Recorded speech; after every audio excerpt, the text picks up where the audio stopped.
Let's recap what we saw on Monday Night Football last night. Let's get started with the game that was just a ton of fun. Everyone was talking about it. No punts, no turnovers, and I think it was like 80 plus years in this game. Let's start with the losing team first.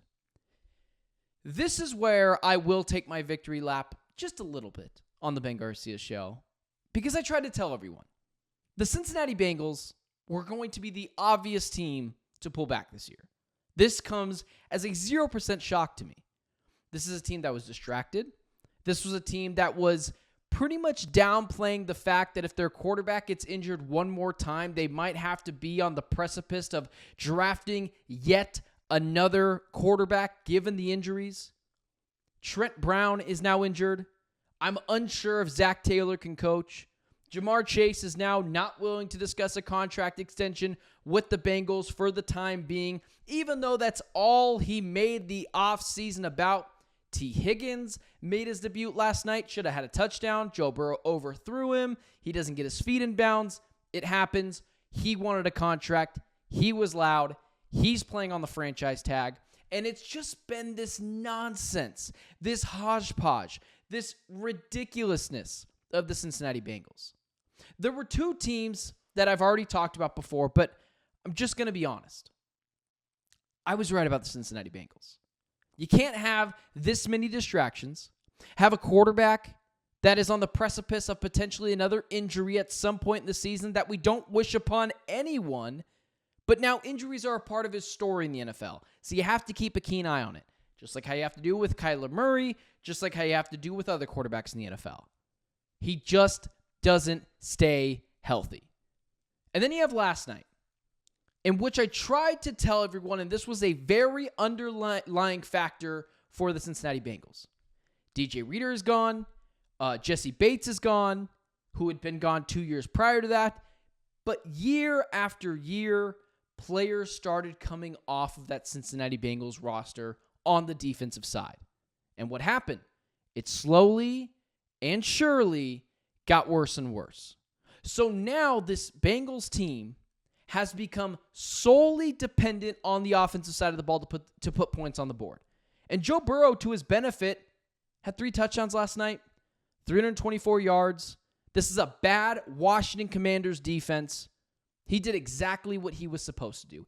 Exactly what he was supposed to do.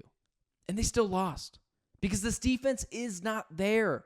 I tried to explain it to people preseason and before the season started. Hey, the Cincinnati Bengals defense, Lou Anarumo, the defensive coordinator for that team, can only do so much. And then you have, alongside that, the offense that has to carry them, the nonsense of Ja'Marr Chase's contract negotiations, T. Higgins' contract negotiations. We're unsure if Zach Taylor is actually a good head coach or if Brian Callahan, the former offensive coordinator for the Bengals, was the straw that stirred the drink on that offense. Joe Mixon was gone. You had all these issues with the Cincinnati Bengals, and I was told to just shut up. You don't know football. You don't understand sports. It doesn't matter that much. And look, lo and behold, the Cincinnati Bengals are not very good. And it was highly predictable. And last night, they got their pants pulled out in front of them on Monday Night Football for the whole world to see. They lost to a crappy Commanders defense. They lost into what I believe is an overblown offensive coordinator and buffoon of a coach in Cliff Kingsbury. They let Jayden Daniels run all over them. They let Jayden Daniels throw all over them. This isn't exactly a Commanders offense that is loaded with weapons. Austin Eckler goes out in that game last night. Luke McCaffrey's fine, but he has like 5 receptions on the season. Terry McLaurin is awesome. And other than that, what else do they have? It's not exactly an elite team. This was obvious, and it was easy to spot out that this team was going to struggle in the regular season. And struggle they mightily have. Now let's get to the team that actually won the game last night between the Cincinnati Bengals and the Washington Commanders. Listen, Jayden Daniels was really good. The Commanders looked really good, crisp on offense. This team is not going to go anywhere this season. And I want to squash that in just a minute. This idea that the Washington Commanders, for some reason, are just going to be awesome this year. It's just not the case. The defense is really bad. Dan Quinn, we'll see as a head coach when it comes to actually getting this team above the ground from the depths of just being bad. And then everyone already knows my thoughts on Cliff Kingsbury. We'll get to all that in just a second because I don't want to poo-poo the Washington Commanders the entire time because they looked good last night. They just simply did, especially in offense. Crisp with not a lot of weapons. We mentioned it already before. It's Luke McCaffrey. It's Terry McLaurin. Austin Eckler goes out. Brian Robinson is there. But other than that, it's not great. And the guys that I just listed outside of Terry McLaurin, we'll see. I have some higher hopes for Luke McCaffrey, but even now, like I mentioned before, he's got like 6 receptions on the year. The Washington Commanders on offense look good. Dialed in. It's not a very good Bengals defense, which we already kind of knew. I tried to explain that to people earlier in the season, and now, as I pointed out, people have already seen it. And after just giving all that praise, which I do believe, Jayden Daniels looked good. The offense looked good. This Washington Commanders team's not going to go anywhere. Jayden Daniels looked superb last night. I cannot shake what I saw at Arizona State, which was a guy with a lot of weapons as well. Ricky Pearsall's on that team. Brandon Ayuk is on that team. Ronald Darby's on that team. Or Frank Darby's on that team. A lot of good players. Eno Benjamin was on that team. These are all NFL players. Either got drafted or played in the NFL. They didn't do anything at ASU. He was bad. He was simply not very good. He was more of a game manager. Goes over to LSU. Gets a lot of shiny weapons. Brian Thomas Jr., Malik Neighbors, who looks like a stud. Brian Kelly. And just the aura and the stature that is LSU football. I've got to give it time. This idea that he's just Lamar Jackson 2.0 with a better arm, I'm not going to buy that. I'm not going to do it. Listen, this Commanders team is the Giants having a kicker away from being 1-2. Like, in all reality, that's what it is. They're 1-2. Beat the Bengals, but they start the season off 0-2. And then on top of all that, I am not going to buy into any team that has Cliff Kingsbury as a prominent part featured on their team. I'm not going to do it. Cliff Kingsbury is a bad coach. He has failed up everywhere he's went. USC last year with Caleb Williams had a down year. Shocker. Cliff Kingsbury is the quarterback coach there. Texas Tech, he's virtually fired.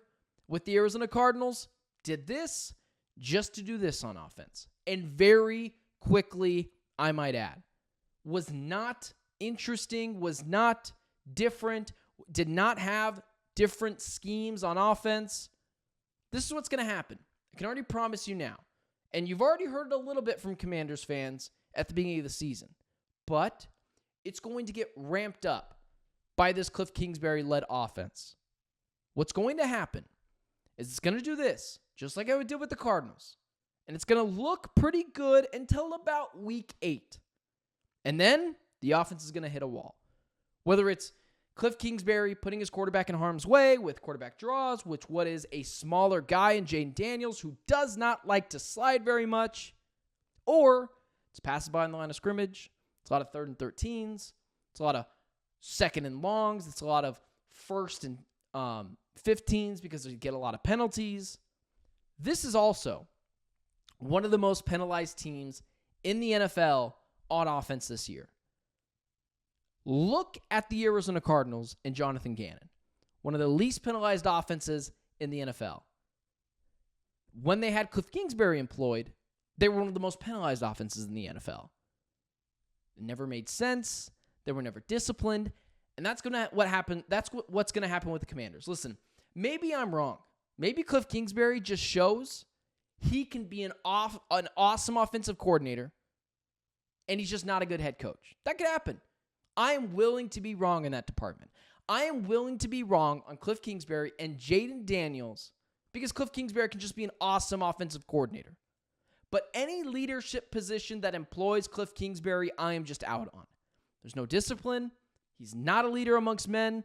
He's kind of a beta male head coach. The offense does not get creative post-week 8, Jayden Daniels, we'll see. He looked really, really good last night. But I just can't buy into a guy that kind of plays crash dummy simulator running into guys. He's kind of small. He's got to learn to slide. I don't love the accuracy on him at times, although he has a beautiful deep ball. We are still to be determined on Jayden Daniels. I still don't think he's the best quarterback in this quarterback class because you can't make those assessments until 1, 2, 3 years down the line. I'm not going to make a grand assessment and change my opinion fully on Jayden Daniels. This Washington Commanders team, likely their highest point of the season was beating the Bengals on Monday Night Football on the road. Because if you're asking me, when you add Cliff Kingsbury, a beta male coach who doesn't have any discipline, who isn't a leader amongst men, who continuously will put his quarterback in harm's way and ask his quarterback to put on a Superman cape and save them with an offense that gets very stale post week 8. I believe this is the high point in the Commanders season. For all the things I already listed before, Cliff Kingsbury, still not super into Jayden Daniels as a quarterback prospect, although he looked good last night. And we're still TBD on Dan Quinn. Because at the end of the day, if the Giants had a kicker, or if Malik Neighbors catches that ball on 4th down a week ago, this team's 1-2, and we're not necessarily hyping up the Commanders. We're more so screaming and talking about blowing up the Cincinnati Bengals. But because those things happen, and it's a game of inches, and the Giants kicker gets injured, this is what we're talking about. But I'm still not in on the Commanders just yet.